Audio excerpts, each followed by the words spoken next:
Toxic Trust, the Tylenol Cyanide Murders real story.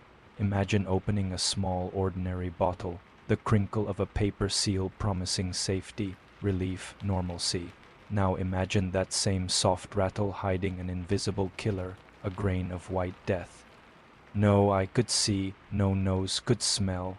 Chicago, autumn 1982. Leaves browned, the air felt clean, yet the city's veins pulsed with a quiet dread that would soon flood every home in America. 7 unsuspecting people swallowed what they believed was medicine. Minutes later, they collapsed, lungs burning, throats tightening, hearts dropping into silence.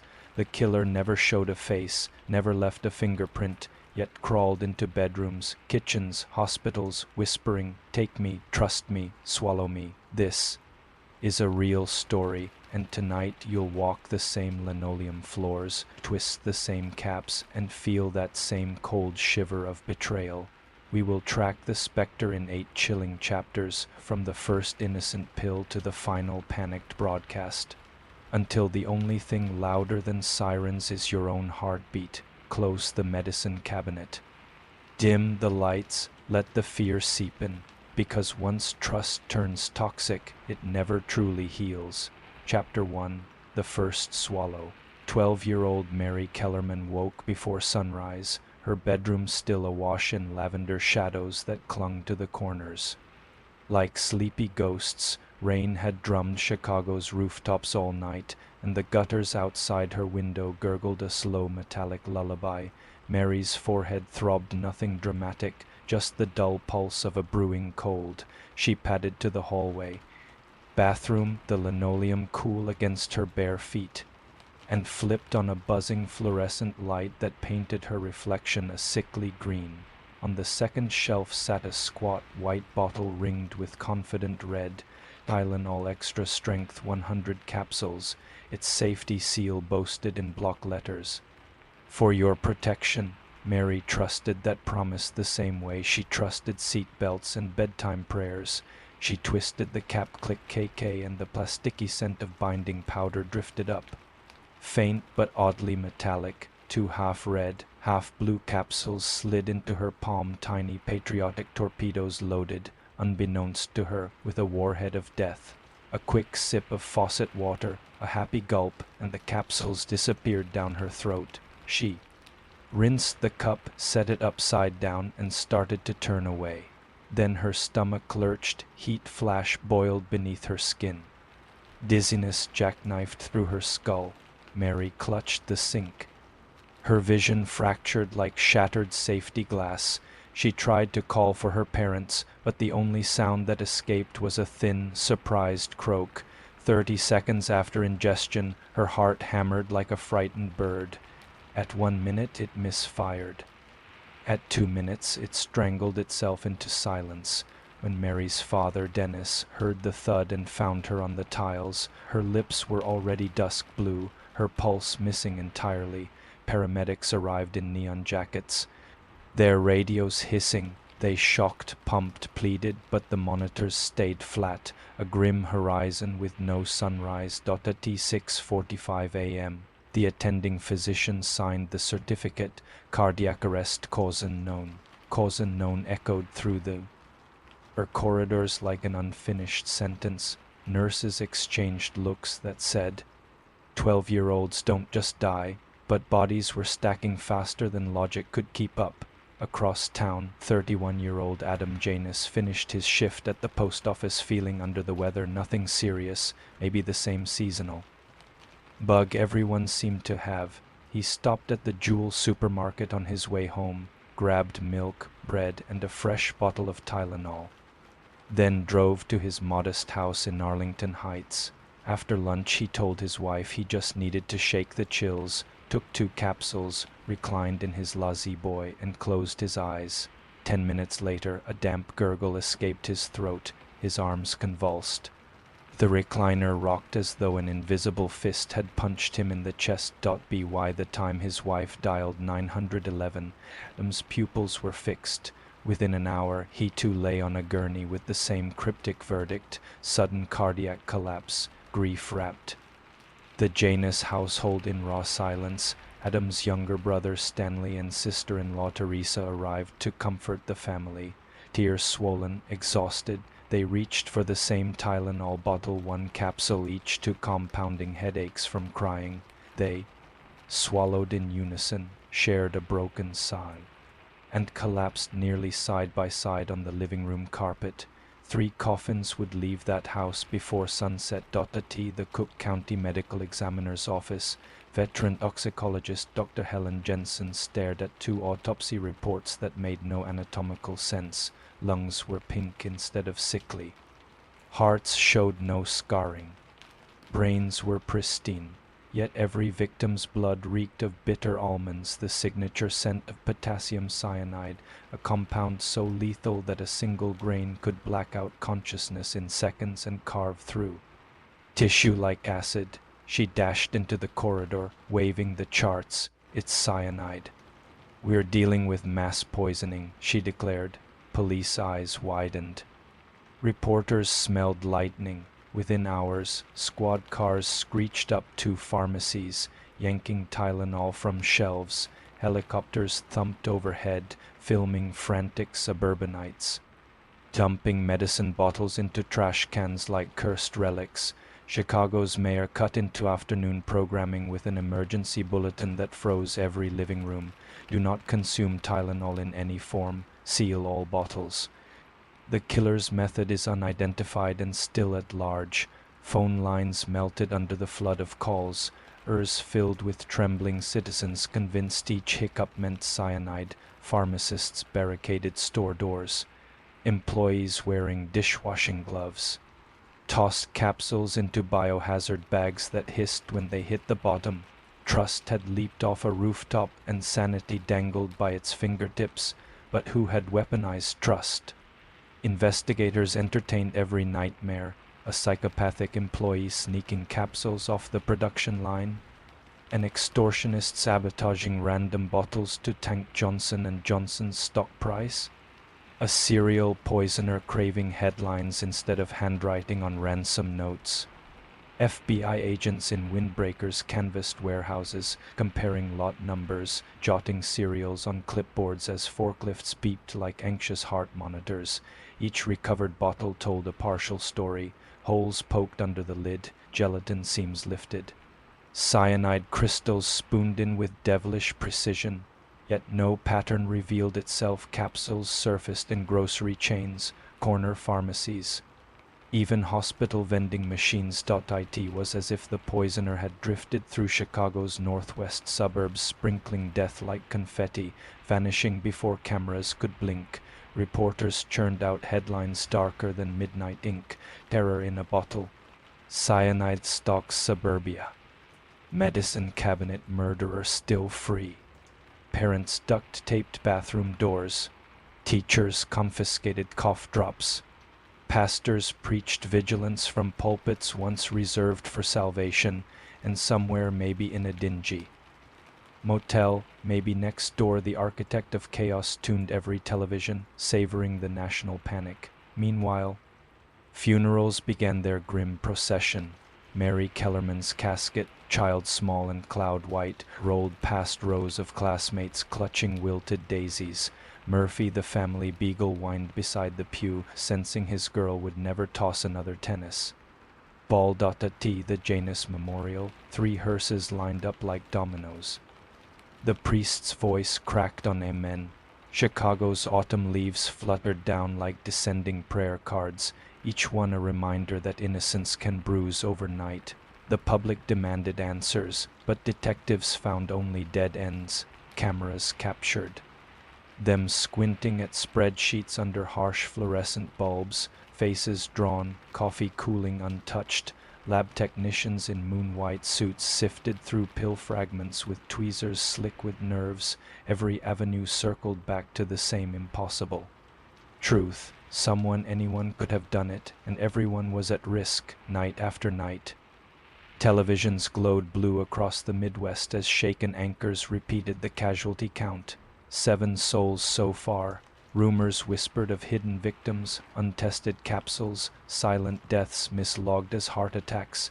Fear metastasized into full-blown paranoia. Americans, once casual poppers of pain relief, now eyed every tablet with suspicion, shaking them like rattlesnakes near their ears, waiting for hiss or rattle that would tell good from evil. Johnson & Johnson, blindsided and bleeding public goodwill. Recalled 31 million bottles nationwide, a corporate tourniquet costing 100 million but perhaps saving millions of lives. Warehouse lights burned overnight as forklift operators loaded pallets onto trucks bound for destruction sites. Executives held trembling press conferences, hands clasped, voices measured, the word sorry hanging in the air like smoke. But sorrow could not resurrect Mary. It could not unsnap the Janus family photo, now forever missing 3 smiles, and it could not plug the fresh crater of panic gouged into America's psyche. In quiet neighborhoods, porch lights stayed lit till dawn. Dogs snarled at the slightest creak. The simple act of swallowing had become Russian roulette, and the revolver was loaded in every household. As October winds howled through Chicago's streets, detectives vowed to drag the unseen killer into daylight. They would follow lot codes, vendor logs, even supermarket CCTV tapes frame by grainy frame. But the path ahead twisted, branching into darker woods where reason faltered and monsters wore surgical gloves. The stage was set, the body count was written in fear ink, and the next capsule that clicked behind a trusting set of teeth could tip the city from panic into outright madness. Chapter 2. Panic with a Pulse. Cold October rain hammered Chicago's windows while Detective Paul Rusty Vargas studied a city map peppered with red pushpins. Each pin marked a fatal swallow. Together they formed a jagged crescent.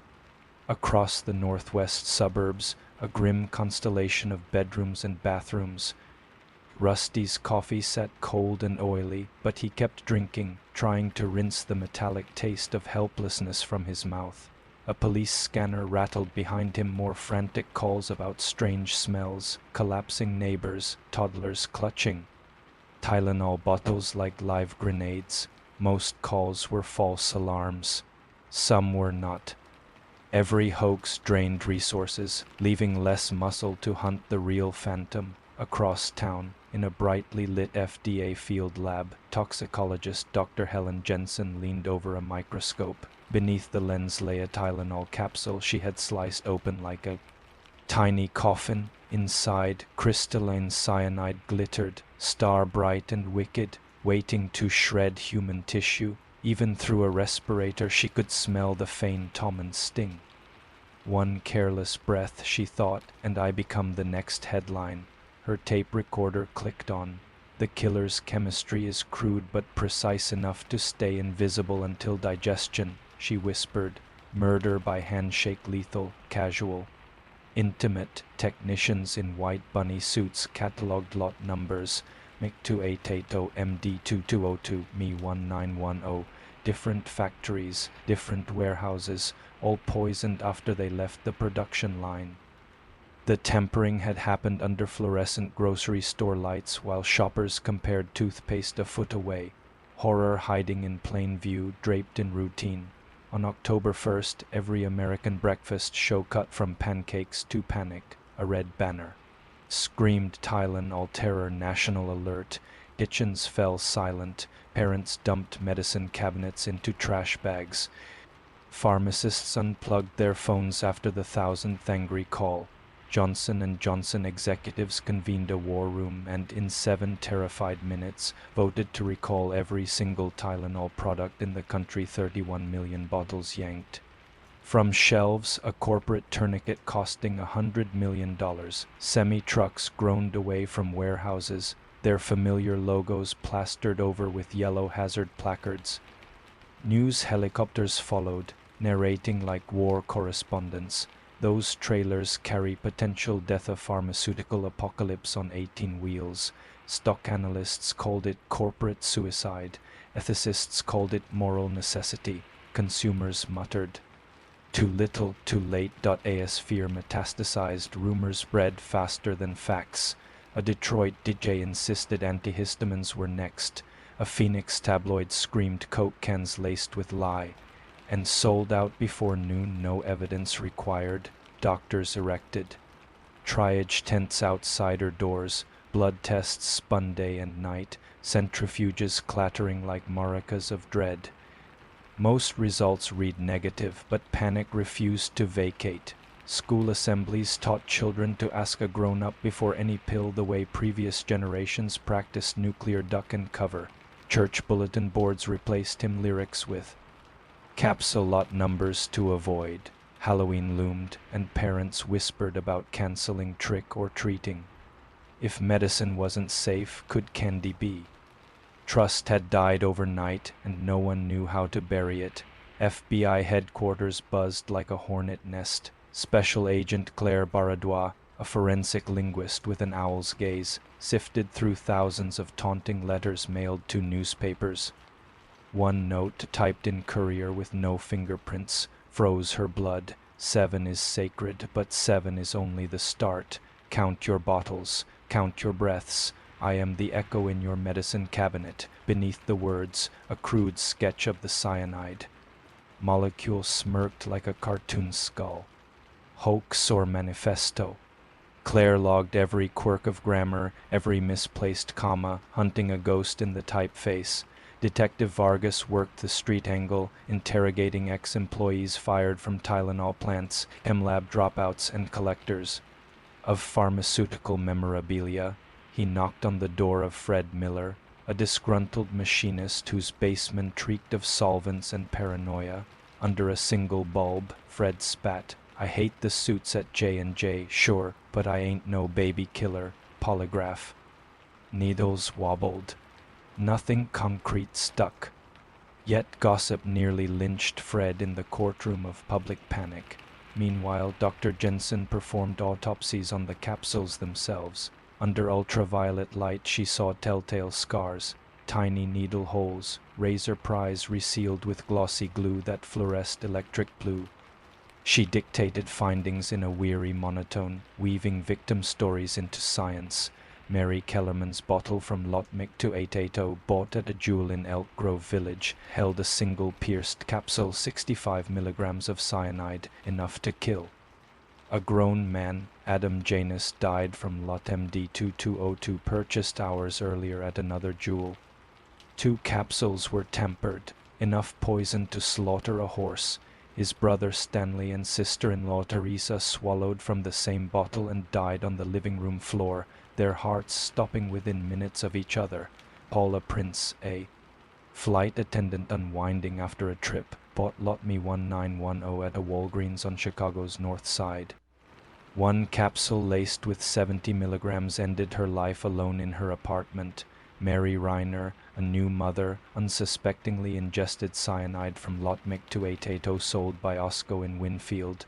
Mary McFarland, a young retail clerk, succumbed to a capsule from Lot MB 291 picked up at Savon in Elmhurst. Different lots, different stores, yet all within a 35-mile radius, close enough for one determined monster to tour in a single night.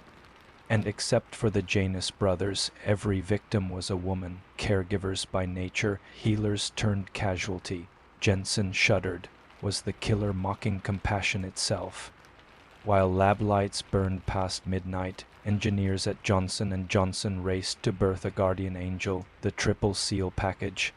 Foil inner seal, plastic neckband, child-proof cap.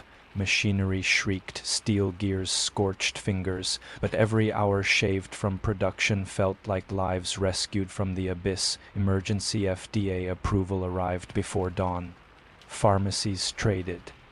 Old stock for new, and citizens queued like wartime ration lines, hands trembling as they collected bottles that might finally be safe. By mid-October. Chicago resembled a city with collective PTSD. Billboards on the Kennedy Expressway flashed, "Check the seal before you heal." In blood-red letters, helicopters scoured rooftops for what no one knew. Parents stood guard over bedrooms, listening. For any midnight cough that might precede collapse, nightly news beamed grieving families into living rooms. Mary Kellerman's mother whispered, She was supposed to play clarinet in the fall recital before dissolving into sobs, the anchors. Silence thundered louder than any commentary. Talk radio crackled with theories, terrorism, corporate sabotage, even cult rituals. A psychic hotline claimed to channel the killer's spirit. Operators logged 2,000 calls in a single night. Fear had become carnival. Then, at 3:12 a.m. on October 11th, Rusty's desk phone trilled, a gas station clerk on the city's West Side reported a man who bought Tylenol, watched every customer pay, then left without his own bag. The clerk jotted a license plate, V842609. The plate matched James William Lewis, a tax consultant turned extortionist. Months earlier, he had mailed Johnson & Johnson a letter demanding $1 million to stop the killings. FBI agents stormed his Boston apartment, chemistry manuals, a typewriter matching the anonymous courier font, notebooks detailing cyanide doses by body weight, yet no cyanide, no capsules, no smoke from the gun. Lewis swore he had never set foot in Chicago that autumn. The extortion letter, he claimed, was just a scam to get rich. The evidence jittered between damning and circumstantial. The public, starved for closure, crowned him the devil anyway. Rusty felt a splinter of doubt. If Lewis was an opportunist piggybacking on tragedy, then the real killer still roamed free, and every lull in headlines was merely the eye of a hurricane. Chicago stayed awake. Pharmacies chained analgesics behind counters. Fathers sat at kitchen tables turning pill bottles beneath desk lamps, studying them like unexploded grenades. Wind rattled storm windows, whispering that the next twist of a cap could launch the nightmare into Chapter 3. Chapter 3. The Invisible Hand. The October wind had teeth, gnawing at cracked sidewalks and tugging hopelessly at yellow police. Tape fluttering outside every corner drugstore. Chicago's skyline looked like a row of jagged molars beneath bruised clouds. In living room after living room, televisions glowed pale blue, dripping dread instead of light. Detective Rusty Vargas drove through this half-lit city, windshield wipers smearing drizzle into watery scars. He replayed the gas station clerk's account, a man who purchased Tylenol only to abandon it again and again, as if the repetition might shake loose a hidden meaning. The name James William Lewis pulsed in Rusty's mind like neon. Tax cheat, extortionist, but was he a cyanide surgeon or merely a vulture circling tragedy? Rusty parked outside the FBI field office, engine ticking down like a nervous metronome. Inside, fluorescent lights buzzed above corkboards plastered with victim photos and store receipts. The air smelled of old coffee and wet wool, the scent of sleepless desperation. Special Agent Claire Baradois greeted him with a stack of new letters, each written in wildly different handwriting, but all promising more deaths unless Johnson. And Johnson paid, unless the public confessed its sin of trust, unless the moon turned red, nonsense scribbled by fear-drunk minds. Yet each envelope had been dusted for prints, scanned for saliva, catalogued like sacred relics. Paranoia makes archivists of us all. Nothing's solid, Claire sighed, massaging her temples. Lewis fits the letters, typewriter, and the greed. But not the timeline, and greed doesn't explain methodical, street-level tampering. Rusty nodded. Lewis felt like a loud cymbal crash meant to distract from a quieter melody playing somewhere else, some meticulous figure who could unscrew a Tylenol cap in a crowded aisle, doctor the contents, and reseal without a single curious glance, too. Days later, a surveillance tape surfaced from a suburban Walgreens. The video quality was snow-fuzzy, but it showed a tall figure in a hooded windbreaker lingering at the analgesics section. He palmed bottle after bottle, lifted each to eye level, as though admiring tiny ships in glass. A cashier recalled the man smelled sharply of aftershave and whistled an off-key lullaby. The tape ended with the figure leaving empty-handed, pockets suspiciously bulky. Store security only realized 3 bottles were missing after police audited inventory that night. Another phantom, Another whisper. Rusty paused the frame where the hooded man's head turned just enough for a fragment of cheekbone to gleam. That speck of skin became a galaxy of possibilities, but no name, no plate, no prints. The phantom remained vapor in wind.by mid-month. The phrase real story clung to every headline, as if reminding the public this nightmare wasn't fiction, not an urban legend told around campfires, but a waking contagion of trust gone toxic. Grocery salesmen resigned in droves, unable to endure the suspicion swirling around their carts. Pharmacists donned latex gloves and surgical masks, handing out pills in trembling paper envelopes, apologizing with their eyes. In classrooms, teachers staged capsule drills. Students practiced checking safety seals as solemnly as fire exits. Little hands twisted plastic lids, waiting for the innocent click, praying not to inhale an almond ghost. Church pews filled beyond capacity. Pastors preached the book of Revelation. Beside first aid tips, promising salvation but advising acetaminophen alternatives just in case. Congregations murmured amen through cracked lips, clutching hymnals and unopened bottles of ibuprofen like talismans. Night after night, helicopters beat the sky, their searchlights slicing roofs and alleys. They never spotted a figure dropping capsules into bottles, never caught a driver ferrying cyanide at midnight. The killer's genius was sinister in its simplicity. Commit the crime in daylight before dozens of witnesses, wrap it in normalcy, walk away invisible. On October 18th. The calm shattered. In a rural clinic outside Naperville, 72-year-old Edna Collins popped a Tylenol for arthritis while chatting with her grandson about weekend football. 90 seconds later, she slumped sidelong in her chair, eyes wide, mouth working. Like a beached fish, nurses sprinted, adrenaline crashed, but cyanide had already choke-chained every cell in her body. The bottle. Latem 220 to the same series tied to Adam Janus. It had been handed in during the recall, yet somehow evaded destruction, bought at a church charity sale where donated goods piled high. Fear spread faster than sirens. Had the killer hidden poisoned? Stockpiles waiting to lace new environments. Reporters descended on Naperville like buzzards. Microphones jabbed grieving relatives. Cameras zoomed on their tears. Headlines screamed return of the Tylenol terror. An entire nation that had begun to exhale now gasped again, lungs filling with dread. Dr. Helen Jensen locked herself in the lab after Edna's autopsy, chalk dusting the whiteboard with hypotheses. Maybe the killer kept a private stash, releasing batches strategically to sustain fear. Maybe there was more than one saboteur, a cult of silent pharmacists scattered like sleeper cells.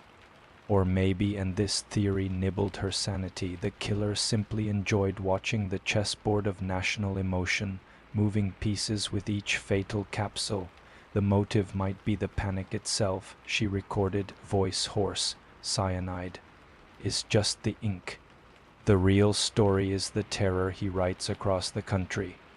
She imagined the poisoner sitting alone, television glow flickering across an unmoved face, tallying each news bulletin like a scoreboard. Did he toast every new death? Or did he sit stone still, content with the orchestra of dread playing on? Every channel. Johnson & Johnson's triple seal bottles launched nationwide within 3 frantic weeks, a logistical miracle. A new commercial aired hourly, a reassuring voice explaining plastic bands and foil layers, promising you would hear the safety snap, crackle, pop before relief touched your tongue. Yet many viewers changed the channel, unwilling to re-enter. That trust contract, the damage was cellular, lodged deep in the collective gut, voice over aside. Imagine twisting a new cap tonight. Do you believe the foil? Or do you hear Mary Kellerman's heartbeat stutter in the back of your mind? Halloween approached, orange pumpkins grinned on porches, yet parents side trick or treat candy like bags of razor blades on October 27th. The Chicago Tribune received a package with no return address inside, a single Tylenol capsule encased in resin, like a prehistoric mosquito in amber. Beneath it, a note typed on that same courier machine. Your fear feeds me, 7 graves fatten. The root watered with panic, the garden still grows. Attached, a Polaroid, a bathroom sink strewn with open capsules, cyanide crystals poured into the shape of a smiling skull. The time stump proved fresh. This was no old trophy. Agent Claire's hands shook as she slid the photo into an evidence sleeve. Rusty stared at the resin-trapped capsule, thinking of genetic fossils, eternally preserving the monster's fingerprint or mocking them with its absence. Under public pressure, the mayor's office needed a perp walk. James William Lewis, already in custody for extortion, was paraded before cameras, his hair greasy, eyes burning with defiance. Authorities charged him with attempted extortion, not murder. Reporters, hungry for closure, labeled him the Tylenol killer anyway. Some stations played chains clinking on loop, as if the sound alone proved guilt. Rusty watched from the sidelines, stomach sour. Lewis's smug grin didn't match the clinical calm he saw in the crime scene details. Greedy. Yes. Meticulous poisoner? Unlikely, but politics demanded a villain, and villains seldom fit neat boxes. That night, Rusty drove home along Lake Shore Drive, city lights reflecting on black water like broken jewelry. He rolled down the window. The air smelled of wet leaves and spent adrenaline. Somewhere out there he felt a quiet figure watched the news, satisfied to let James Lewis shoulder the world's fury while the real story remained unwritten in the shadows. Halloween arrived cold and damp. Children ventured out only under parental phalanx, flashlights slicing fog, pillowcases half empty, porch lights flickered in Morse code patterns of worry. We are home, but we are afraid. In countless bathrooms, medicine cabinets stood eerily. Organized bottles spaced like chess pieces no one dared move. Some families dumped every capsule they owned and vowed never again to trust anything that clicked behind plastic. Others, throbbing with migraines and flu, took their pills anyway, swallowed with a silent prayer, waited for the almond whisper. That hopefully never came. When midnight tolled, emergency rooms reported no new cyanide cases, a temporary ceasefire, yet the city did not celebrate. It merely survived another rotation of the dark. Rusty stood on his apartment balcony, coffee steaming in cupped hands. Sirens wailed faintly in the distance, not unusual, but tonight they sounded like wolves pacing a cage. He wondered if the killer was watching the same bruise-colored sky, wondering when to pounce again. Because the real terror was not the deaths already counted. It was the knowledge that a single twist of plastic, any time, any place, could restart the clock on panic, resetting society's fragile calm back to zero.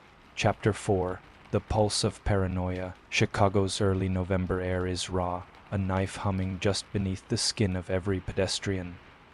News racks still shout cyanide killer at large, but the ink has faded, bled by drizzle, leaving ghostly letters that seem to drip down the metal like dark tears. Detective Rusty Vargas feels the same way, washed out yet still staining everything he touches. At headquarters, a war room projector spits grainy footage across a white wall, frame by restless frame. Technicians have enhanced the Walgreens tape until the hooded phantom looks less like a man and more like an idea of one, edges smudged, features undefined, a walking blind spot in reality. Rusty watches the loop until the image burns onto the backs of his eyelids, then watches it again. A whisper in his brain insists there's a telltale twitch, a subtle limp, something human to grab, but every loop ends with empty-handed dread. Agent Claire Baradwa enters carrying 2 cardboard boxes packed with returned Tylenol from an Indiana church drive. Someone found 6 pierced capsules, cyanide intact because the tamperer used petroleum jelly as a clumsy sealant that kept moisture out but left edges gummy. Amateur evolution, Claire mutters. The killer is either experimenting or inspiring disciples. Both options chill the room. Rusty cracks one capsule on a dish. The odor of bitter almonds rises, lazy and confident, even knowing the respirator blocks. Fumes, he steps back instinctively. Across the dish, Claire studies the powder with a jeweler's loupe. Particle size is coarser. Not our original formula, she notes. Copycat. Rusty asks, or the same monster switching suppliers. She replies, the idea that cyanide could have suppliers makes both of them dizzy with a new layer of horror. Downtown, Johnson & Johnson's crisis command centers on the 23rd floor of a mirrored tower that now feels like a fishbowl. Executives meet regulators, doctors, and reporters in endless rotations. In every conference room, mock-ups of new packaging are stacked like bunker walls, shrink wrapping so tight the bottles squeak when squeezed, foil lids that tear with a signature shrill sound, color-changing bands that bloom neon if tampered, yet stock price graphs on monitors slide downhill like black ice. One VP swears he hears the hiss of investor fury even through soundproof glass. Another VP presses palms together so hard his knuckles blanch, whispering a prayer that begins with "Forgive us our capsules." In a live televised hearing, CEO James Burke faces congressional glare. The fluorescent lighting paints him the color of wet chalk, but his voice, hoarse with weeks of sleeplessness, somehow holds. "We will spend whatever it takes to make medicine safe again," he declares. Cameras zoom, capturing the micro-tremor in his left eyelid, a human Morse code tapping out exhaustion. Behind him stand three giant posters, the victim's smiling photos, the new triple seal diagram, and a single bold phrase, "Trust is broken." "We are repairing IT." The camera can't decide which is more haunting. 2 days later, a 19-year-old frat student named Eddie Rainey grabs an old Tylenol bottle from his roommate's desk to nurse a tequila hangover. The roommate slaps it away, remembering the recall commercial just in time. The capsules scatter across hardwood, every one pierced, gummy with the same petroleum jelly. Campus police cordon the dorm. Students gather in pajamas under cold floodlights, shivering not from temperature but from the kaleidoscope of what-ifs. Reporters swarm, hungry for fresh trauma. Eddie's roommate, still shaking, can only mutter he almost swallowed death. Man, like he was about to shotgun a ghost. The capsules test positive for cyanide. TV anchors break into sitcoms with breathless updates. Laughter tracks cut mid-guffaw, replaced by the anchor's grave baritone. The killer is back, they say, though truly he never left. Dr. Helen Jensen hasn't been home in 46 hours. Her lab coat smells of coffee grounds and nitrile. She stares at chromatography charts plotting cyanide purity.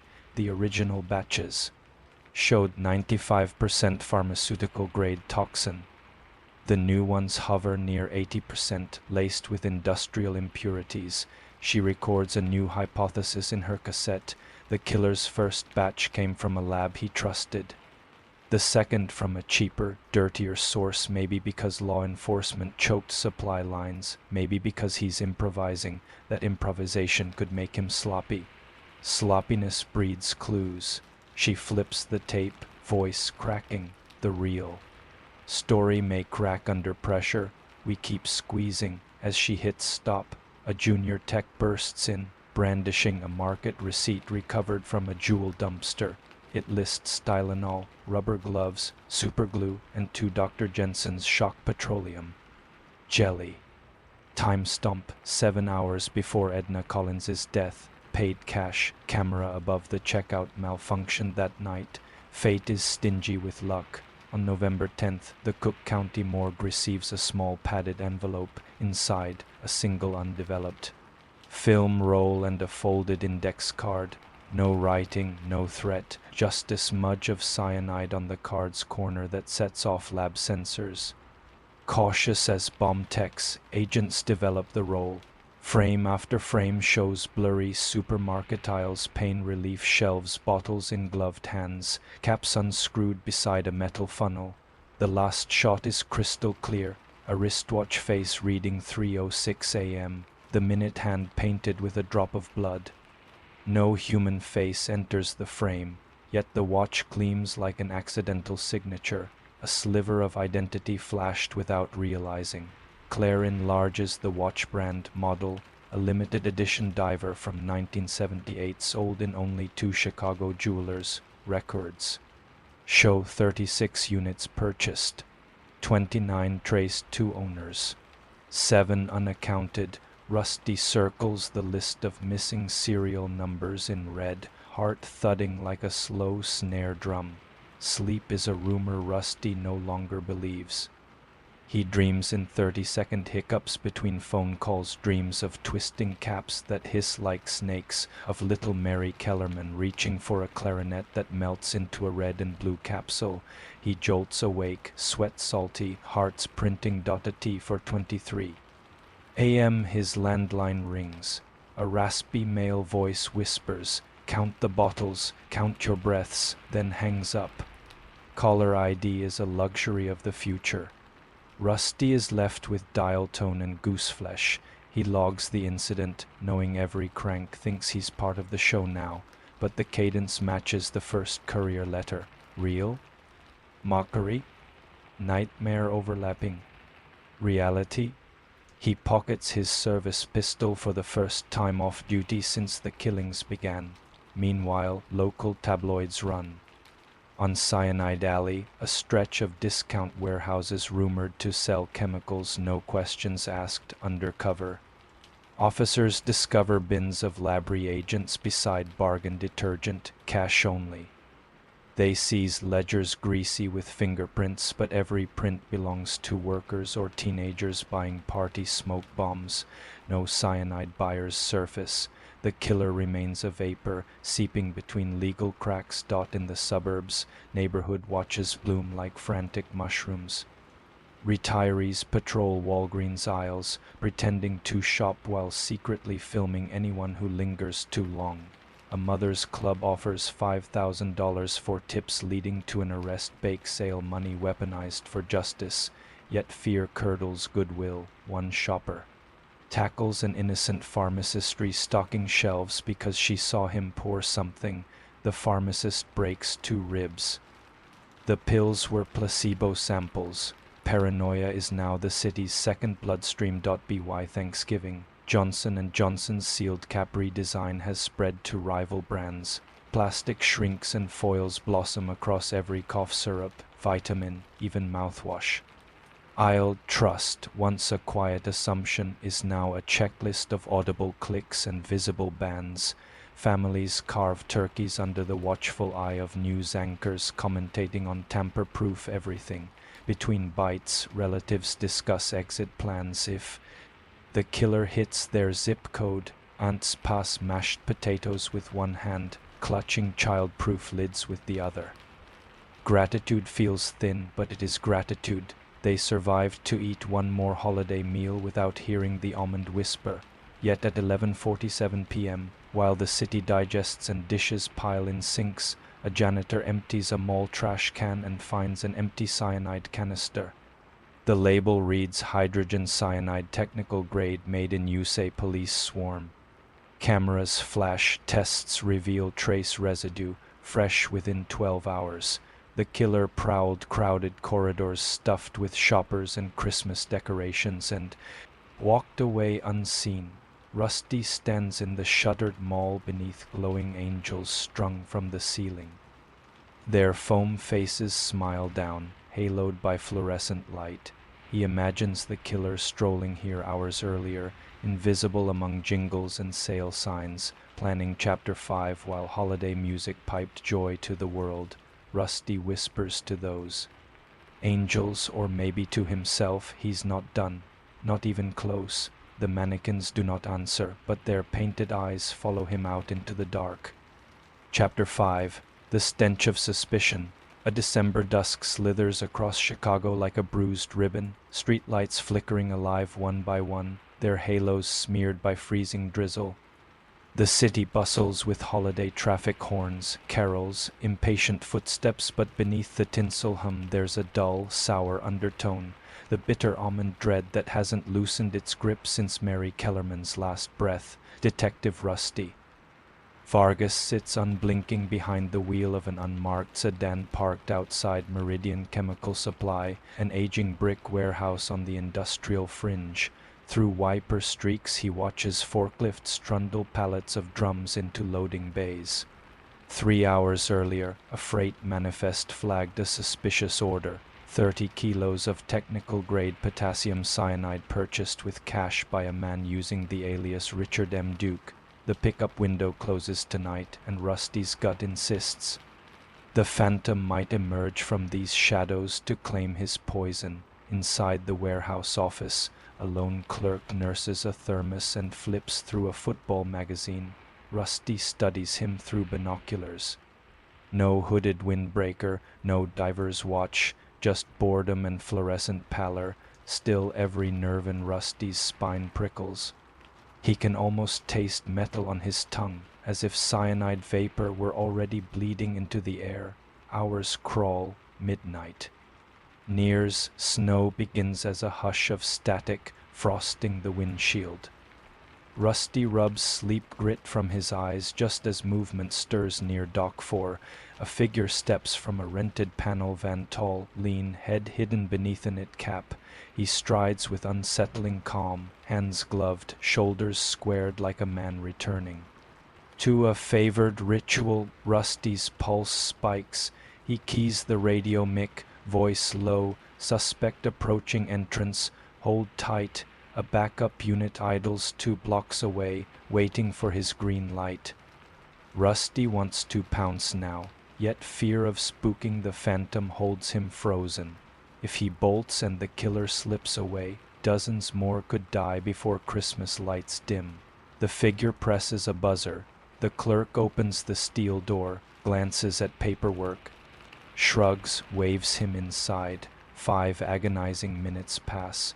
Rusty's hand hovers over the door handle. The backup unit begs for orders. Snow thickens, muffling engine noise, cloaking the world in quilted silence. Then the panel van's rear doors swing wide. 2 hefty drums slide onto a dolly.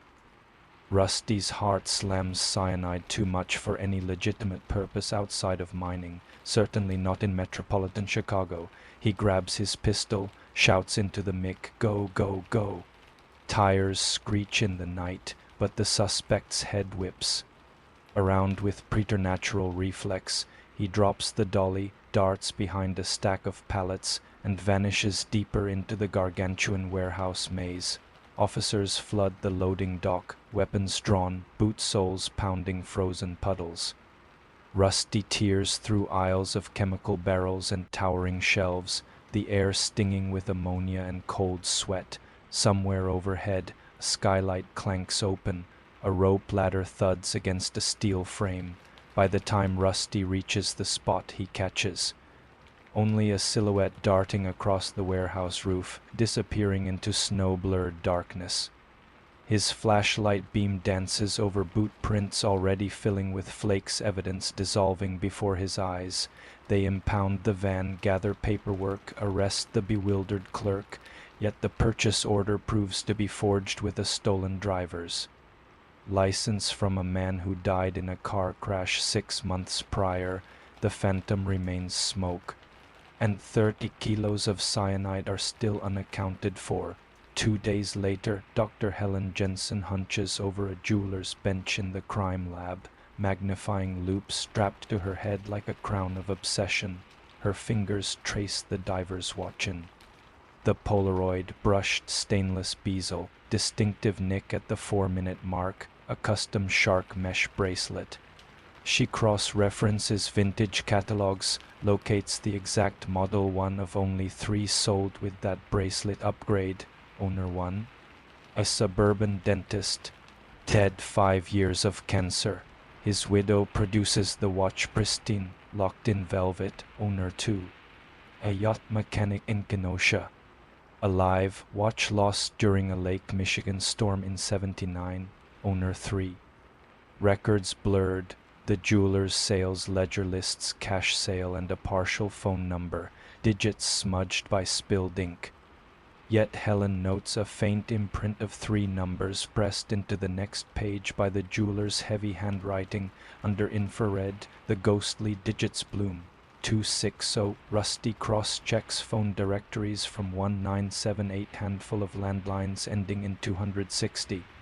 All long disconnected except one, a pay-by-minute mailbox once rented by a man named Lem O'Connell, now deceased. His personal effects include a P.O. box still paid 2 years beyond his death, a stealth drip of money, no air claims. Rusty sees it, an identity farmed like soil, used posthumously as camouflage. He and Claire secure a warrant, crack the dusty box open. Inside, empty envelopes, junk flyers, and a single photograph clipped from a newspaper, Mary Kellerman's.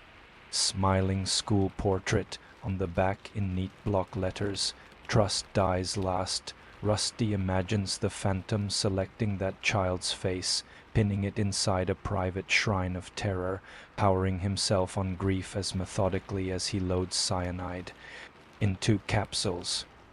The detective's hands shake so hard the photograph quivers like a frightened bird. Outside the investigation bubble, the wider world mutates. Late-night comedians retire all pill jokes, audiences refuse to laugh.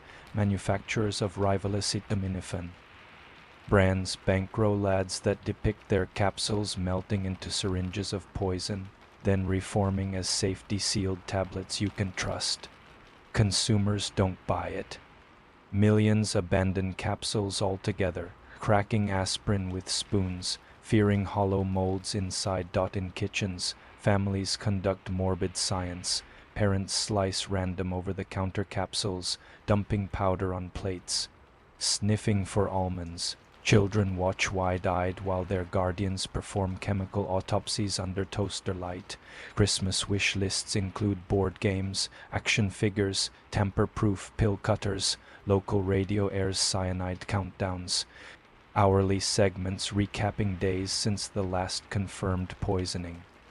When the number reaches 12, optimism flickers. Maybe the killer vanished. Maybe the nightmare tapered off. On day 13, an elderly man drops dead in Aurora after swallowing 2 Tylenol capsules from a dusty bottle found in his attic. First aid kit, country sets 20, December 20th. A courier delivers a small parcel to Dull's TV, no return address.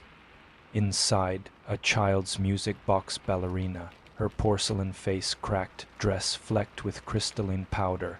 Beneath her spinning feet, a strip of masking tape addresses Rusty by name. A dance for Detective Vargas. She twirls until you stop. Her tick, tick, tick. Hazmat evacuates the entire newsroom. Tests confirm cyanide on the ballerina's hands, enough to kill anyone who cranked the key. Rusty watches the doll in a sealed plexiglass cube, slowly winding down, music warbling off-key, plastic gears rattling like teeth. He wonders if the killer lurked outside the TV station, savoring sirens, breathing the chaos he'd orchestrated. Helen phones him that night, voice a frayed wire. She's reanalyzed cyanide from every capsule, charted isotopic signatures. The first batch points to a lab supply lot manufactured in Pennsylvania.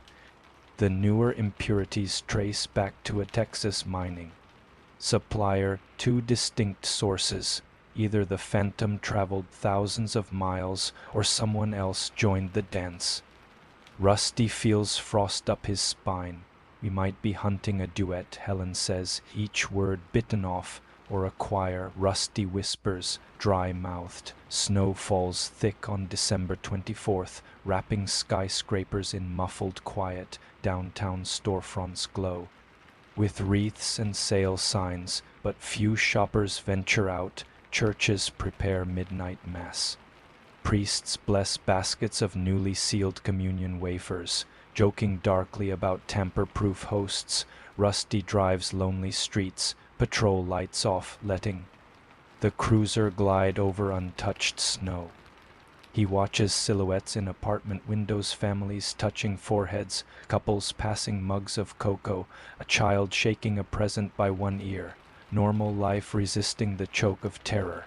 His radio crackles, all units 10-54, possible poisoning. Mercy Hospitaller, Rusty accelerates, tires slip, catch, the engine roars like an angry hymn. A teethier, fluorescent light paints everything sickly mint. Doctors huddle around a gurney where a middle-aged woman convulses, foam flecking her lips. Her husband wails, "It was just cold medicine, just 2 capsules." A nurse pushes a crash cart. Another fumbles an antidote kit, hydroxycobalamin. Massive dose. It might be too late. Rusty's eyes dart to the cluttered bedside table. A supermarket brand flew away bottle, safety seal intact, yet 2 capsules inside show microscopic punctures. Cyanide rides again, wearing a new label. The killer isn't just reviving Tylenol hysteria. He's evolving, hopping brands like stepping stones across a river of panic. Rusty squeezes his hands into fists until nails cut skin. He tastes copper anger. Or fear, he can't tell. Where did he get those drums? Where will he strike next? Midnight mass begins across the city. Candles flicker, hymns rise, but beneath every "O Holy Night" hides a quiver. Parishioners exchange discreet pill packs for headaches and coughs, each capsule scrutinized under candlelight before it passes. Lips, some swallow only holy water. Detective Vargas stands outside an empty playground dusted in snow, sirens distant, lights diffused by flakes. He presses the ballerina's Polaroid to his chest, Mary Kellerman's shy smile haunting the other. Sighed. He vows again he will not let her become an anecdote to be forgotten in pharmaceutical textbooks. The killer, wherever he is, perhaps sets another timer, fills another capsule, or maybe simply watches Christmas lights blink on and off, each pulse. A heartbeat of the fear machine he built. And so on the holiest night, Chicago keeps vigil, medicine cabinets latched like cages, breath fogging prayer, frost on stained glass windows. The city knows morning may brighten snow, but terror, like cyanide, needs only the size of a grain to darken everything. Chapter 6. The Shadow in the System. New Year's Day, 1983. A gray dawn bleeds over Chicago, the sky bruised and sullen like a survivor's eye. Fireworks are forbidden this year. Too many bangs already echo in the collective skull, so the city greets January with uneasy quiet. Sirens still wail somewhere in the distance, but residents have learned to tune them out the way sailors ignore. Gull cries. Danger is constant, so attention becomes rationed. Detective Rusty Vargas hasn't slept since Christmas Eve's poisoning. 7 days straight at the task force bunker, subsisting on burnt coffee and microwave ramen, churning theory after theory until his notebook looks like a raven's nest of ink. A whiteboard behind him is crowded with loops of red yarn, supplier. Routes, victim timelines, cash purchases, aliases sprouting foreign passports like toxic weeds. Somewhere in that tangle, he believes, lies the killer's real name.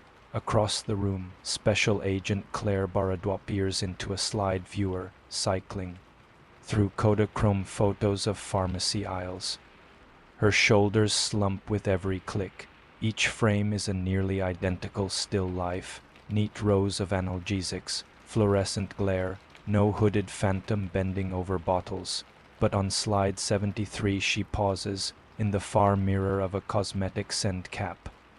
A blurry reflection, a face half hidden by camera flare, a hand holding a surgical dropper.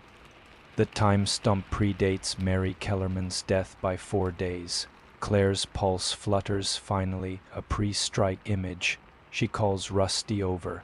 Together they lean close, breath fogging the cold glass. The reflection is distorted, but a few features emerge: angular jaw, prominent cheekbone, no beard. Most crucial, on the wrist, the diver's watch, shark mesh bracelet glinting, confirmation. They rush the slide to Dr. Helen Jensen for enhancement. Helen works the lab scanner like a virtuoso. Pianist coaxing pixels into clarity. After 4 hours of layer adjustments, a ghost becomes half real. They can now see a thin scar climbing the man's neck, disappearing under his collar. Rusty's database search for facial scars turns up dozens of veterans, factory accidents, bar fight survivors, but cross-referenced with missing diver watches. Only one, Garrett Lionel Morris, a 39-year-old ex-pharma research chemist fired in 1984, but the record ends there, sealed by corporate lawyers. Rusty smells cover-up. He files an emergency subpoena, storms the corporation's downtown tower on Randolph. In a soundproof conference room, HR lawyers slide a manila folder across the glass table as if it contains plague spores. Inside, a termination report stamped confidential. Morris was dismissed for unauthorized removal of lab reagents and ideation of retaliatory sabotage. The company never pressed charges, fearing scandal. Rusty's fist curls so hard the tendons creak. They had a cyanide thief 2 years ago and hushed it up. Now 7, possibly 8, citizens are dead because silence felt cheaper than justice. Rusty's glare could sandblast stone, but the lawyers only adjust their ties. Garrett Morris's last known address is a decaying boarding house in Uptown. Landlord says he skipped rent and vanished months ago, leaving behind a basement room that reeks of acetone and despair. Rusty and Claire descend the splintered stairs, flashlights carving cones through dust. The room is a forensic fever dream. Empty reagent bottles, crimped capsule halves, a cheap plastic funnel coated in white. Residue. On one wall, pages of newspaper clippings are tacked in obsessive rows, every Tylenol headline, every victim's photograph circled in red. At the center, larger than the others, Mary Kellerman's school portrait. Beneath it, a Polaroid of that cracked ballerina music box. Written in neat block letters, "Trust dies last, panic lives forever." Claire's stomach flips. Rusty kneels at a workbench, finds a spiral notebook. Inside, dosing calculations, milligrams per body weight, time to arrest curves, alternate carriers. Cold capsules, cough drops, vitamin E. One page lists next wave March with cryptic store codes circled. Another page reads contingency. Distribution be followed by a crude map of freight routes into Ohio, Indiana, Wisconsin. 30 kilos of cyanide still missing. The clock is now a garrote. They feed Morris's name into every DMV, every motel. Registry, every chemical supplier ledger. Hits bloom like deadly flowers. He's used half a dozen aliases: Richard M. Duke, Dale O'Connell, Parker Lane. Each alias rented a storage unit within 80 miles of Chicago. Warrants fly. SWAT teams breach corrugated steel doors inside the first unit. Nothing but rusting bicycles. The second holds boxes of paperback thrillers, every cover sliced at the spine, perhaps 2 hollow hiding places now empty. They strike gold at the third, a deep freeze chest humming in the dark. Inside, sealed Ziplocs of crimson-striped capsules. Bob in dry ice like malignant candy canes. Hazmat suits swarm, isolating the stash. Preliminary tests confirm cyanide concentration high enough to fell an elephant. Lot numbers on the capsules don't match any recall lists. These are counterfeit shells ordered from a mail catalog lab supply, filled by hand. The task force Sparts cheer and shiver. They've prevented a massacre, but Morris is still phantom quiet. And free word leaks. Reporters broadcast images of biohazard barrels wheeled from storage units. Anchors label Morris the capsule killer, Dr. Doom the ghost pharmacist. Public dread mutates into rage. Talk radio callers demand vigilante justice. A grieving Janus cousin offers 20,000 cash for Morris dead or alive. Rusty fears mob violence will eclipse due process. He begs the mayor to keep details sealed. The mayor shrugs off warnings. Election year in sight. Fear votes, after all. That night, someone sets fire to a suburban house after a tipster misidentifies its resident as Morris. Flames gut the wrong family's living room. 3 suffer. Smoke inhalation. The killer's evil now spreads by rumor as well as poison. January 12th. An Indianapolis motel clerk reports a guest who smells like a chemical spill and pays cash for ice every midnight. License plate traced to a van stolen in Joliet. Claire, Rusty, and a convoy of state troopers converge before dawn. Snowflakes swirl under sodium lamps as officers fan out along the balcony corridors, boots crunching in hush-talk cadence. Room 210E's doorframe shows faint pry marks, signs someone removed and replaced the strike plate to defeat the chain lock. Rusty counts down on his fingers. They ram the door. A sharp puff of bitter almond air hits like a slap. The room is empty, bed unslept, TV unplugged. On the dresser sits a single Tylenol bottle with the cap twisted half on, an open invitation. Beside it, a handwritten note. Detective Vargas, you chase the wind because the wind makes you feel alive. I chase the fear because the fear makes them alive. Check the next headline. A fresh Polaroid clipped to the note shows a bustling hospital nursery. Infant cribs line the background. In the foreground, a gloved hand holding a dropper above an unsealed medicine cup. Rusty's vision tunnels. Claire calls the nearest hospitals. All go into lockdown. Nurseries evacuated. Infant Tylenol doses tossed. Nurses sob in supply closets, overcome by the thought of how close. Security footage finally hits pay dirt at St. Cecilia's Hospital. A tall man in janitor coveralls wheels a mop bucket down pediatrics on his wrist. Diver's watch. He pauses at a medication cart, leans in, unscrews something. The time stump matches the Polaroid, but in the next camera shot he's gone, replaced by bustling nurses. The mop bucket sits abandoned. Inside it, detectives later find empty cyanide vials taped beneath the ringer. The killer seeded the threat, then vanished through maintenance tunnels into the city's digestive ducts of steam and shadow. FBI issues. A nationwide bolo. Garrett Lionel Morris, height 6'1", scar left neck, may have burns on fingertips from chemical exposure. Consider armed with poison. Airports line up facial recognition kiosks. Bus depots deploy random bag sniffers. Pharmacies triple lock night cages, some retiring capsules entirely. Johnson & Johnson, desperate to salvage faith, rolls out a media blitz. Commercials of sterile clean rooms, time-lapse shots of foils sealing, families hugging pharmacists. The slogan, safety you can see. Focus groups still flinch at the red cap. Sales dwindle. The company bleeds billions, but execs nod stoically, cheaper than another obituary. Helen Jensen receives a battered shipping tube with no return address inside. A broken diver's watch, bent bracelet snapped, and a cassette tape. She, Claire, and Rusty gather in the analysis bay. They press play. Static crackles, then Morris's voice measured, almost soothing. Tick-tock, doctor. The watch has stopped, but time runs on. I fed them fear. They grew addicted. When trust dies, people finally see each other, really see. No more autopilot. No more swallow and forget. I gave them the gift of vigilance. A pause, a faint clink. Maybe tools on glass. You can't catch the wind, but you can feel it pass your cheek. Check the loop lines tonight. Follow the scent of almonds. The tape ends in silence.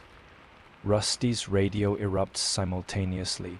A red line commuter train evacuated. 4 passengers collapsed after sharing a bottle of over-the-counter cold pills passed around by a good Samaritan. All 4 revived. The capsules were empty shells. No cyanide, just sugar powder. A test, a taunt, a rehearsal. Rusty slams a fist into a locker. Metal dents under knuckles. Helen's eyes water fatigue or fury. No difference anymore. They triangulate Morris's pattern. Hospitals, warehouses. Transit, each site sharing one underground artery, the century-old freight tunnels spider webbing beneath downtown. Maps long forgotten by the public but still alive with steam, cables, the hum of unguarded passage. Mid-January, deep night. Rusty, Claire, and a team in tactical gear descend a manhole behind Union Station. Pipes sweat overhead, the air carries. A faint, bitter almond echo that drifts, vanishes, returns like a mocking lullaby. Flashlights dart across graffiti, skull and capsule tags, perhaps Morris's own calling card or copycats, miles of corridor, dripping valves. Then, far ahead, a circle of light, a work lamp clamped to a barrel, silhouetted against it, a man stoops over a folding table arranging capsules in neat lines, syringe glinting. The diver's watch catches beam. Rusty advances, pistol leveled. Morris. Chicago PD. Hands where I can see. The man freezes, head tilting as though considering. The music of the words, his palm hovers over a plunger poised to inject powder. In the other hand, a break-open ampule. One squeeze could aerosolize cyanide into the tunnel's airflow, killing everyone. Claire steps beside Rusty, voice steady. Garrett, it's over. The story ends tonight. Don't make it a massacre. Morris chuckles, raspy, hollow. The story. This real story never ends. Fear is immortal. He flicks a wrist. The ampule clinks on concrete, rolls, vapor wisps. Tactical masks snap down. Rusty lunges, tackles Morris. The syringe skitters away. The table overturns, capsules scattering like deadly confetti. They wrestle. Morris is weary, adrenaline amped. Rusty feels fingernails gouging at his mask straps. Claire secures cuffs, knee on spine. Morris's breathing hitches, laughter falters. He whispers, trust dies last, then slackens. A quick EMT check, he bit a hidden glass pellet inside his molar, self-cyanide. The killer poisoned himself as finale. Paramedics flood antidote mist, but cyanide works quick. Morris's pulse evaporates. The diver's watch stops again, forever. Rusty kneels, sweat fogging visor. Relief warps into horror, 30 kilos still unaccounted. Accomplices possible, copycats inevitable. The monster's body is captured, but his shadow stretches on. Headlines trumpet cyanide killer dead beneath city. Candlelight vigils bloom. Talk radio cheers. Investors inch Tylenol stock upward, yet inside bathrooms, hands still hesitate. Before twisting caps, parents still sniff for almonds. Trust rises slower than dawn in midwinter. Helen Jensen files her final report. She includes isotopic proof of 2 cyanide sources. Margin noted. Probability of secondary actor high. Her superiors shelve it, hungry for closure. She keeps a copy in her desk, sleeping with one eye open. Rusty stands over Mary Kellerman's grave on a bitter February afternoon. Snowflakes kiss marble. He sets the diver's watch cleaned of residue, sealed in resin at the headstone base. The second hand will never move, a permanent reminder that safety is not a right but a fragile treaty renewed with every cautious breath. He whispers, we stopped one storm, but weather always changes. He turns toward the city skyline, lights flickering on. Somewhere behind one of those windows, someone unscrews a bottle, trusting a foil seal. Rusty hopes it's enough. Chapter 7. Aftershocks in the veins. January wind rasps through Chicago's alleyways like a bone saw, but the city's bloodstream is hotter than ever, coursing with rumor, vindication, and something darker, a realization that the phantom's breath still circulates inside every medicine cabinet. Garrett Morris lies in a morgue drawer, toe tag inert, yet his cyanide drums remain unaccounted for. No one sleeps deeply. Detective Rusty Vargas returns to the tunnels. A week after Morris's death. Steam hisses, valves clang, and police tape flaps uselessly a weak band-aid on an infected artery as MAT teams catalog each scattered capsule, counting like monks praying over beads. 817 shells retrieved, many already filled, some still empty. Calculations say 30 kilos should have produced thousands more. The math screams, someone else is still out there. February 3rd, an ambulance screams toward Joliet after 52-year-old librarian Ruth Delaney collapses at her kitchen table. Scene investigators find no capsules, only a glass of Dissolve Quick. Acetaminophen powder Ruth had stirred into water. Lab results confirm cyanide. The powder was purchased bulk on an obscure mail order site. The website's payment logs trace back to a prepaid card bought in cash by a man wearing sunglasses. The checkout camera timestamp within hours of Morris's tunnel confrontation.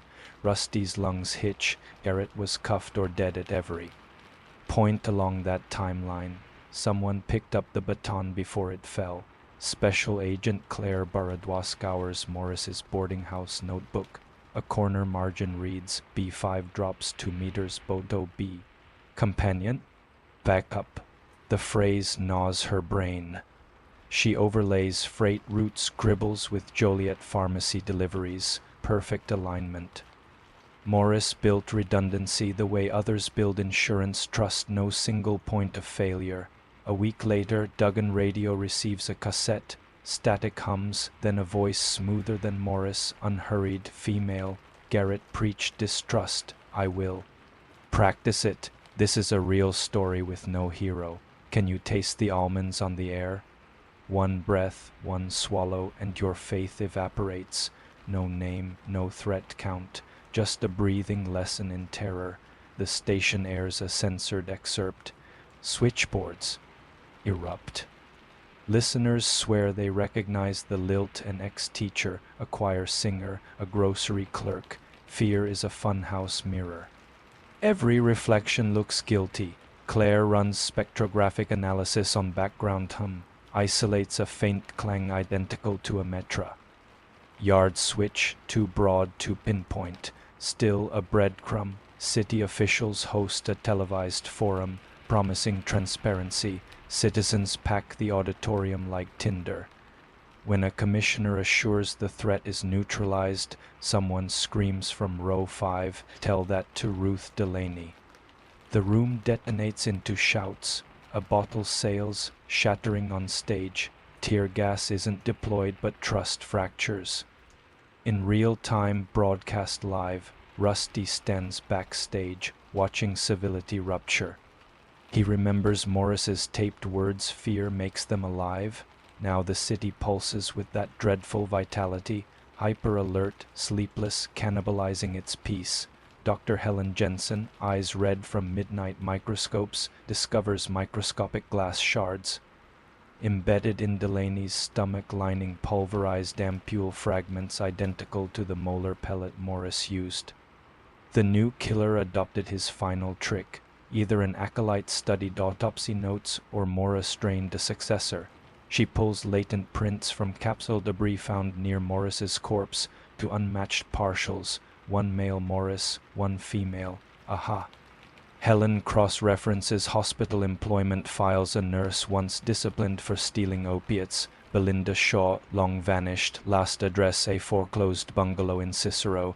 On that property's deed transfers, it's a second signature, Eretel. Morris, notarized 6 months before the poisonings.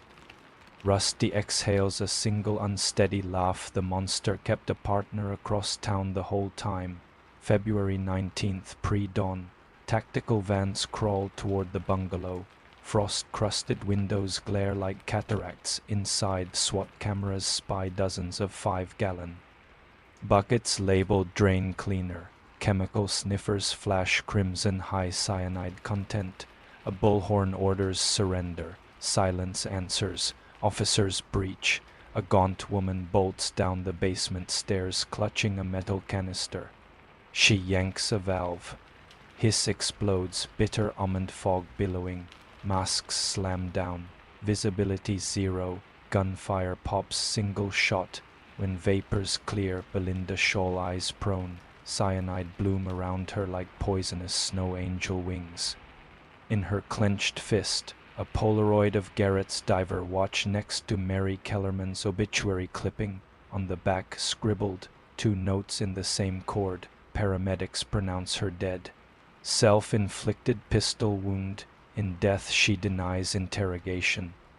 But the basement shelves yield sealed crates, thousands of capsules, all empty, stock not yet weaponized, 30 kilos recovered, entire supply reclaimed. Task force cheers echo through respirators, press conferences hail final resolution. Headlines trumpet cyanide duo dead, city safe again, pharmaceutical stocks rebound. Capsule sales creep upward. New national tamper evidence laws fast-track through Congress. Foil seals become as common as atomized fear once was, yet Rusty Vargas knows stories seldom end tidy. Trust may limp back, but vigilance keeps a scar. He stares at Belinda's crime scene. Photo, her eyes wide even in death, as if admiring the fear engine she and Morris forged. Rusty files last paperwork, but he cannot close the file in his mind. Dr. Helen Jensen can't shake isotopic anomalies hinting at a third cyanide source. Still untraced. Claire Baradois dreams of cassette tapes slithering through mail slots for the rest of her life, because trust dies last, but it never rises the same. Chapter 8. The Frail Reign of Trust. March drapes Chicago in a thin, early spring mist. Sidewalks glisten, thawed earth exhales steam, and tulip tips nudge through soil as though testing for danger. Newsstands now boast triumphant headlines, fear erased. But the ink dries too quickly, flaking like a lie. Detective Rusty Vargas sits alone in his sedan across from a pharmacy grand reopening ceremony. Red ribbon stretches between cartoon pill mascots. A brass band readies trumpets. Cameras wait. 4 smiles, yet Rusty's knuckles whiten around the steering wheel. His eyes flick from the crowd to the gleaming shelves inside endless rows of shrink-wrapped bottles whose seals sparkle beneath LED lights. He hears the phantom's voice in memory. Fear makes them alive. Are they alive now? Or merely numb, lulled by marketing and time? Inside the store, balloons bob. A child in pigtails tugs her mother toward the pain relief aisle. The mother pauses, studies a bottle, then slips it into her cart with a breath that seems half trust. Half dare. Rusty exhales, fogging the windshield. For the first time in months, he feels his shoulders unclench. Maybe, just maybe, the city will heal. 2 nights later, Rusty dreams of tunnels. He walks endless corridors, capsules crunching underfoot like beetles. Ahead, a faint lullaby echoes the ballerina music box tune. Warped and slow, he rounds a bend, and Mary Kellerman stands there, holding a diver's watch that ticks backwards. She lifts it, lets it fall. The glass shatters. Rusty wakes with a jerk, sweat chilling on his skin. Sleep remains a brittle visitor. Each dawn he checks the blotter. No cyanide, no sudden collapses. But tranquility feels borrowed, like a library book stamped with a looming due date. April 2nd, at police headquarters, a plain manila envelope appears in Rusty's inbox. No stamp, no handwriting. Inside, a single Polaroid of a sunrise over Lake Michigan. On the back, elegant script. When light returns, shadows hide beneath it. No cyanide trace, no fingerprints. Just words that feel like cold breath on the neck. Rusty shares it with Special Agent Claire Baradois and Dr. Helen Jensen. Claire logs it, but the case is officially closed. Higher-ups wave away ghosts. Helen, however, frowns at the lake horizon. She turns the photo under light. Ultraviolet reveals a faint overlay. The diver's watch silhouette, hands frozen at 3:06. Someone wants us to remember, Helen whispers. Rusty pockets the photo. Vow renewed. Months pass. Summer heat arrives. Thick and forgiving. The Kellerman family finally plants a garden by Mary's grave. Lavender, her favorite color. Johnson & Johnson installs tamper-evident lines across every subsidiary brand, even mouthwash. Congress signs the Federal Anti-Tampering Act. Prison. Sentences stretch like iron bridges, yet the public wears skepticism like a second skin. Pharmacists open new bottles in front of customers, caps pinging like starting pistols. Parents teach children to examine seals the way others teach road safety. Look left, look right, twist, listen. The cyanide duo lie 6 feet under, but every swallow now accompanies a mental checklist: color, shape, smell. Vigilance becomes habit, and habit changes culture. Fear, Rusty realizes, does not leave.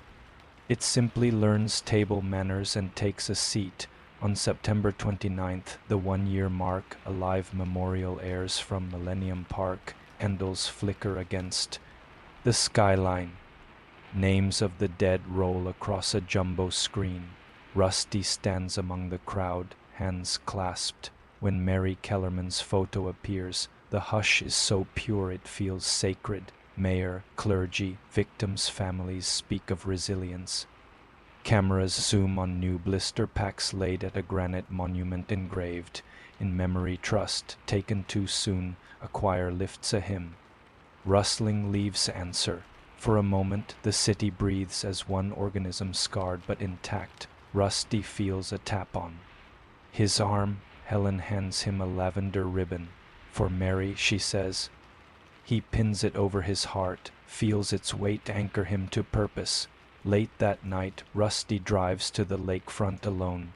Waves lap concrete in sleepy hushes. He pulls the diver's watch from his coat, the one sealed in resin, frozen at 3:06. He sets it on a bench, pours a splash of coffee beside it like a toast, and walks away.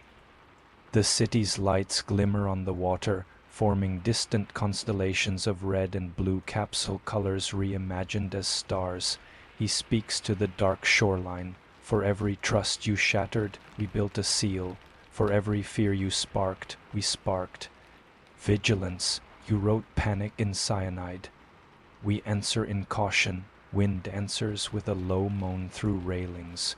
Rusty turns, coat flapping. Behind him, the resin-encased watch catches moonlight one last time before a wave rises high enough to drag it off the bench, swallowing it into black water.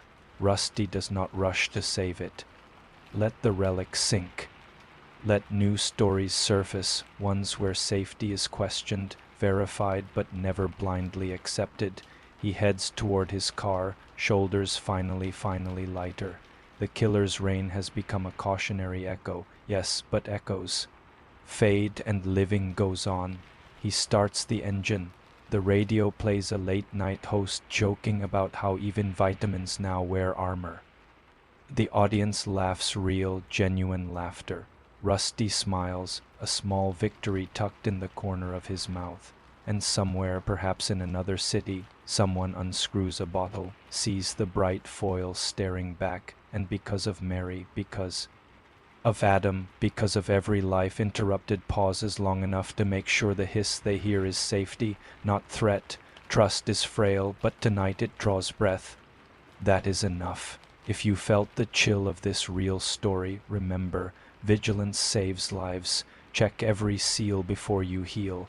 Share this tale so no one forgets how trust can turn toxic. Subscribe for more midnight narrations, because the next whisper in the dark might be the one that saves you.